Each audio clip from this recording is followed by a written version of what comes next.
So, I want this video is about biamping.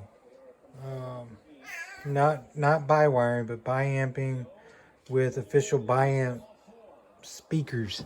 So biamp speakers you see here, they should resemble like this setup here, where this pair is supplying voltage to the lower frequency of this speaker, and then this pair above it supplying to the high level speakers. And you'll see these in speakers that are really high wattage. What I mean by high wattage, look how many watts you need to power this Heco. You got them split up into where there's so much watts. Each of these can be 300 watts. Well, actually, the whole unit is 300. But what I had originally was this Denon AvR-2805. It was supplying.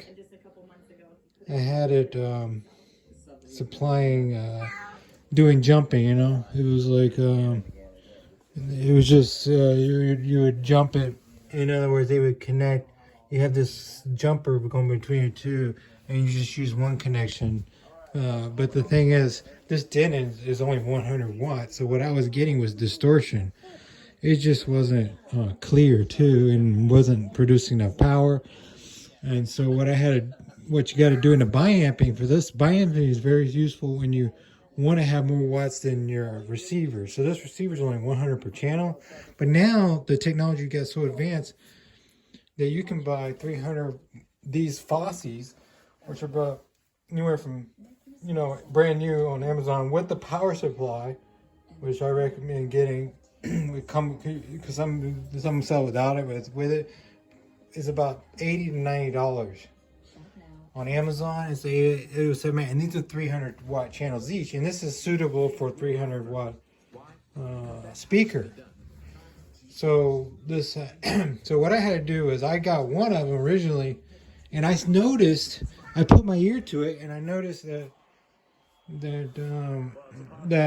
one of the speakers, when the connected Denon, was like crackly. It wasn't clear, but coming out from the A07, it was much better in clarity. So I decided to go buy another one. So to power up the other, the higher, so one of them basically is a lower frequency. See here, one is powering lower frequency, and one is higher frequency of each pair. And that's why you have 8, because remember, each of them are 2 pairs on behind them, so you need 4 pairs total. If you count, you have one here, here 2 pair, and 3 and 4. And it's so what that's and now what reason why we do biamping is because think about it. If you do a search for 300 watts for an amp receiver, first of all, it's hard to find a 300 watt receiver like this, and they're very expensive. We're talking about a good one. My Marantz probably is $600, $800, to $1,000, whereas these are only 80 to 90 each, and that's all you need. So basically, this Denon is I have no speakers connected to this Denon anymore except the subwoofer. So how does this work? Well, the keywords is okay. So you got your banana plugs you have to have on this biamp, which goes to speaker, and then the second thing you have to remember is the auxiliary. Is very important. The auxiliary port, and on one end, auxiliary has to go on Fosis to a RCA. So just remember that to connect, you have to, and also that's one requirement. Okay, auxiliary for biamping. No, there's three requirements. So you have to have a biamp. First requirement, you have to have a biampable speaker. That's first requirement, number 1. And those are really big. They tend to be more pricier, but and better quality. And the second one is that you have to have these type of cables. This to auxiliary. Auxiliary looks like, you've probably seen it, an aux, just an aux. It's just a single to 2 RCA. And then the third one, what's the third requirement? Oh, third requirement is your receiver, which sees all your inputs, has to support Preout. It's called Preout. And if it doesn't, which is basically, Preout means it's got to send a low voltage signal through the auxiliary out of it. It has to have a basically. It looks on mine. It looks like it's just on the Denon is kind of squirrely because they have Preout section. If you look on the manual, Preout section for front, back, surround. I mean, back is probably surround. There's surround and back, same thing. Front, and I think like there's like some more other channel ports. Do not do this. So what in the manual on the Denon, it tells you to connect to surround back. I wasn't getting any sound. You have to connect to the front because your signals are basically, you have to connect to Preout front on your receiver. Don't connect to the other ones because this is only for 2.1 channeling. But if you want to connect to like your backs and biamp your backs, then you can do any section of your 5.1. But because this is stereo, I only do fronts. I'm only biamping the front. So you plug in here, these are the two, and they go into the source, and then they go into any one of your stereo setup Fosis. So I chose this to come in. So basically just imagine two RCAs out Preout, which is a low voltage signal, not a high voltage. It's just it's very low voltage. It comes in and says, here's my signal of the audio. It goes into here. This auxiliary out is the RCA auxiliary out. It's called a bridge out. It sends it out and it goes into the other one. So what happens, every audio signal comes in to your first Fosi and signal goes out, voltage to your speaker, and while simultaneously it's coming out, the auxiliary repeating that same audio signal to your other pair of Fosis, and this is in stereo mode, to your other pair, higher frequency. So look here, I got two different cable types.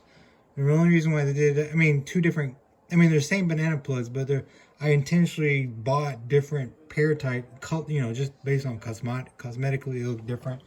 Just so I can separate and I can distinguish below which one is doing what. So this is the, now if you only want to do a single Fosi, they say, I did research, they said use if you do one and you don't have money to buy two,